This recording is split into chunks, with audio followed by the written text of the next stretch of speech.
You've been told that staying active is the key to keeping your muscles strong as you age. Maybe you've been walking every morning, hitting your daily step count, even doing some light stretching. But if you're still feeling weaker, still struggling to get up from a chair, still losing muscle mass year after year, then something critical is missing from your routine. And no amount of walking is going to fix it. The truth is, movement alone isn't enough. Your muscles need something more, something specific that most doctors never mention. And without it, you're going to keep losing strength no matter how active you think you are. But here's the good news. There are 2 simple movements you can do right in your living room. No equipment, no gym membership, no fancy machines that can completely reverse this muscle loss. These exercises are so effective that research shows they can activate nearly all of your muscle fibers during a single session. And I'm going to show you exactly how to do them. I'll walk you through the second exercise first because it's the easiest to start with. Then I'll reveal the most powerful one, the movement that's helped thousands of people in their 70s, 80s, even 90s regain the strength they thought was gone forever. And before we're done, I'm also going to warn you about 3 popular exercises that are doing more harm than good, especially if you're over 60. The last one is so common, you've probably done it recently without realizing the damage it's causing. If you're ready to take back control of your strength and independence, make sure you're subscribed so you don't miss what's coming. Let's get started. Let me ask you something. When you go for a walk, how much of your strength are you actually using? The answer might surprise you. Walking engages hundreds of muscles, yes, but they're only working at about a quarter of their true capacity. There's no challenge, no real resistance pushing them to grow. Your body is just going through the motions. Now compare that to a wall press. When you press your body away from a wall, your chest, your shoulders, your arms, and your core are all firing at 60 to 70% of their maximum capacity. That's nearly 3 times the muscle activation you get from walking. And for someone fighting muscle loss, that difference is everything. Here's why this matters. Your muscles don't grow from gentle activity. They grow when they're challenged. When you press against a wall, you're creating tiny tears in your muscle fibers. I know that sounds alarming, but it's actually the key to growth. During recovery, those fibers don't just heal, they rebuild themselves thicker and stronger. This is how muscle is built at any age, even in your 80s or 90s. But there's something even more fascinating happening beneath the surface. When you perform a wall press, your muscle cells sense that mechanical stress and send signals directly to your DNA. Your body starts producing more protein, more muscle tissue, more strength. This process, called mechanotransduction, is your body's natural response to resistance. It's not just exercise, it's a biological command to rebuild. A team of researchers followed 150 older adults for 3 months. These participants did wall presses 3 times a week, nothing else. By the end of the study, they had gained over 2 pounds of lean muscle and increased their upper body strength by 31%. The lead researcher said they expected modest improvements, but what they witnessed was a complete reversal of age-related decline. These people didn't just slow down muscle loss, they turned it around entirely. There's an old story from a remote mountain community in northern China, a place where people routinely live past 100. Centuries ago, farmers in this region were building stone terraces for their crops. During breaks, they would lean against the walls they'd built to rest. One day, a farmer noticed that pushing himself away from the wall repeatedly made him feel stronger and more capable. This simple movement became part of their daily routine, passed down through generations. Today, elders in their 80s and 90s still perform these presses every morning, and they're known for their remarkable strength and vitality well into old age. So here's how you do it properly. Stand facing a wall, about an arm's length away. Place your palms flat against the surface at shoulder height, fingers pointing up. Your feet should be firmly planted, hip width apart. Keep your body in a straight line from your head down to your heels. This alignment is crucial. Don't let your hips sag or push out. Now, slowly bend your elbows and lean your body toward the wall. Your elbows should angle slightly downward, not flare out to the sides. Lower yourself until your nose nearly touches the wall, then press back with control until your arms are fully extended. That's 1 repetition. Breathe in as you lower yourself. Breathe out as you push away. Start with 8 to 10 repetitions. If it feels too easy, Step further back to increase the challenge. If it's too difficult, move closer. Complete 3 sets with a 1-minute rest between each. For the best results, do this exercise 3 times a week. Monday, Wednesday, and Friday works perfectly.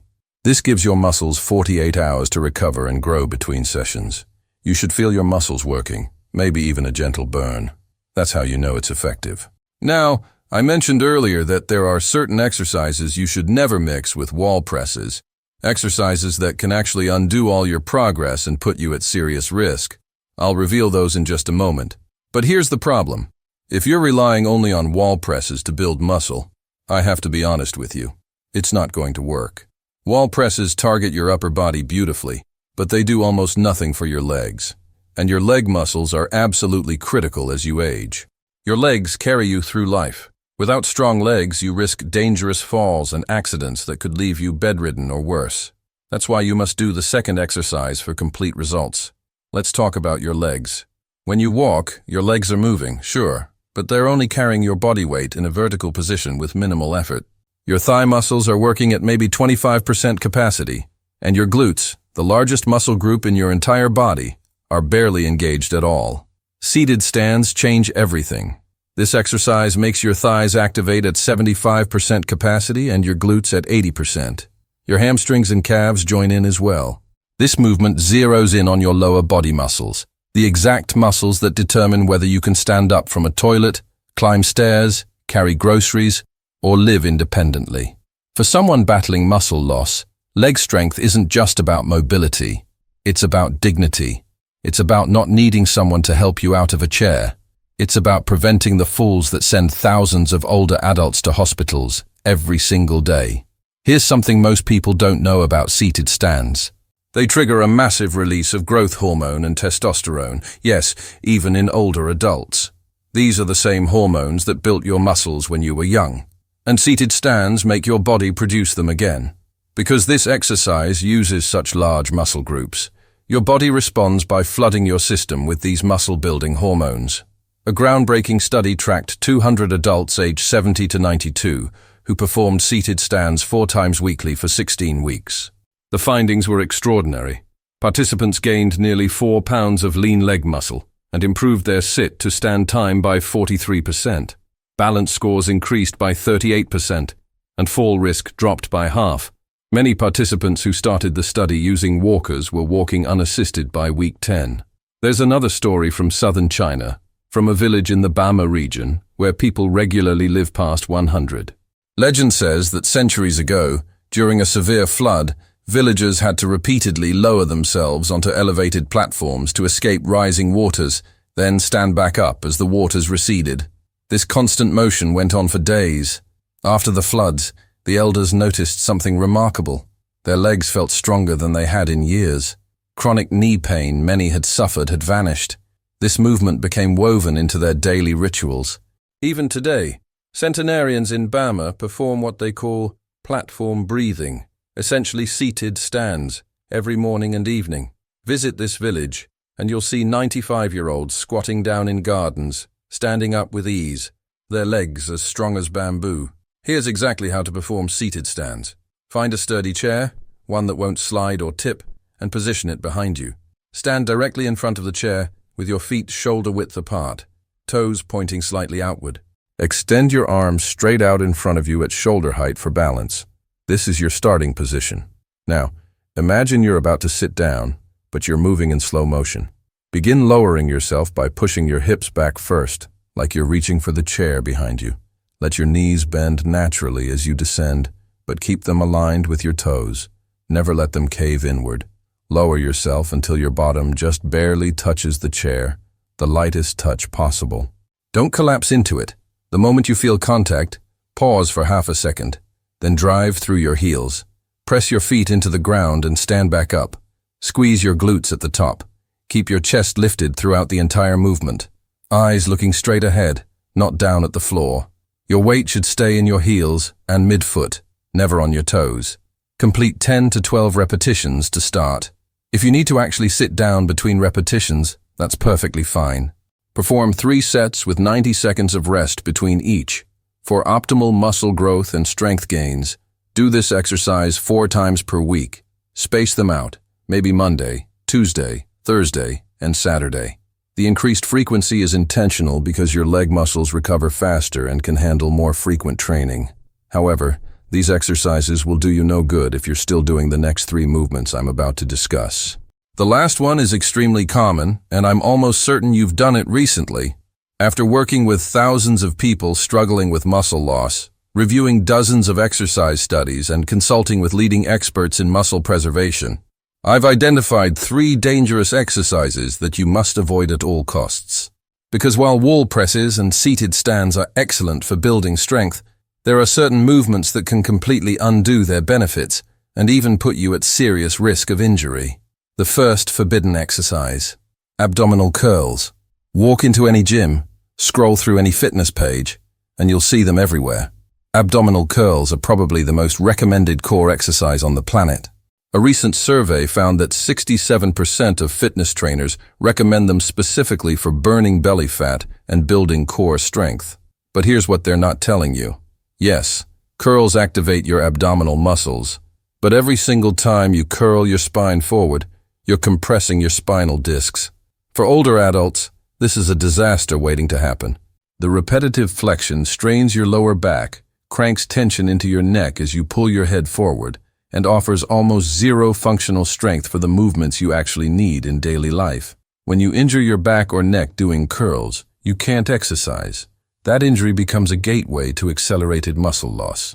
According to global health data, approximately 23% of older adults who engage in unsupervised floor exercises like abdominal curls experience back or neck injuries severe enough to stop their exercise routine for at least 6 weeks. Here's the mistake most people make. They think more is better. They'll do 50, even 100 curls a day, believing that volume equals results. What they don't realize is that an aging spine can't handle the repetitive compression. Unlike younger people whose discs can absorb and recover from that stress, older spines accumulate damage with each repetition. Let me tell you about Patricia.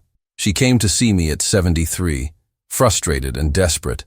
She'd been doing 40 abdominal curls every morning for 8 months because someone told her she needed to strengthen her core.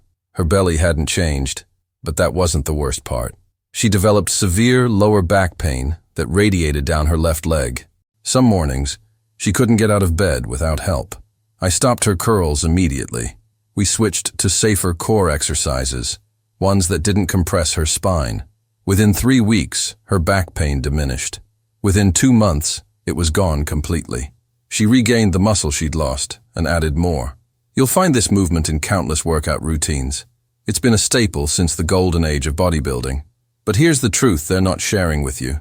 Yes, this movement activates your shoulder muscles. You'll definitely feel them working. But the position itself, pressing weight from behind your head, forces your shoulder joint into extreme rotation. Worse, this position bypasses the natural mechanics of how your shoulder was designed to move. For older adults whose shoulder joints have already experienced decades of wear, whose rotator cuff tendons have thinned and weakened, this exercise is mechanical torture. And once you damage your rotator cuff, every single upper body movement becomes painful. You can't lift your arm to brush your hair. You can't reach into a cabinet. You certainly can't do any exercise that builds muscle. The statistics are alarming. International data shows that roughly 31% of older adults who regularly perform behind the head pressing movements develop shoulder pain or rotator cuff injuries within the first year. Many of these injuries require months of physical therapy. Some need surgical intervention. Let me tell you about James. He walked into my office at 68, his right arm hanging limply at his side. He'd been going to a local gym for a year, working with a young trainer who had him doing behind-the-head presses with 15-pound weights 3 times a week. James mentioned shoulder discomfort after the first month, but his trainer told him it was normal, that his shoulders were just getting used to the work. So James kept going. By month 6, he couldn't sleep on his right side. By month 9, he couldn't lift his arm above his chest. When I examined him, his rotator cuff was torn, inflamed, and barely functional. We had to stop all upper body training for 3 months while his shoulder healed and the rest of his upper body atrophied. He went through intensive physical therapy and learned safer pressing movements. It took 8 months before he could train his shoulders again without pain. Today at 71, James has finally regained the strength he had before he started those presses. But he lost nearly 2 years of potential progress. 2 years he'll never get back. Seated leg extensions on the leg extension machine. It's the go-to exercise in every commercial gym. The one machine that looks simple and safe. But here's what nobody's explaining. Yes, your thigh muscles fire during this movement.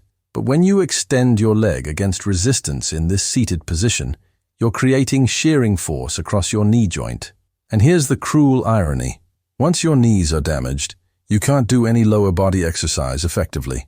The leg extension machine was originally designed for rehabilitation of specific knee injuries under supervised physical therapy, not for general strength training. It was never meant to be used with heavy weight or high repetitions by people with aging joints. But gym staff rarely explain this. If you're serious about building muscle and avoiding injury, avoid these 3 exercises at all costs. Now, here's the truth about muscle building that most people don't understand. Exercise alone will not build muscle for you. Building muscle is 80% what you eat and 20% the exercises you do. You can do perfect wall presses and flawless seated stands every single day, but if you're not feeding your muscles the protein they need to repair and grow, you're wasting your time. And here's something else. Tomorrow, I'm releasing information that reveals the #1 nutrient deficiency that 90% of older adults are missing. The deficiency that's secretly preventing your muscles from growing, no matter how much you exercise or how much protein you eat. This information could change everything for you, but only my subscribers will get notified the moment that content goes live. If you're not subscribed, you'll miss it. So hit that subscribe button right now and tap the notification bell. Now go do those 2 exercises, fuel your body right, and watch your strength come back.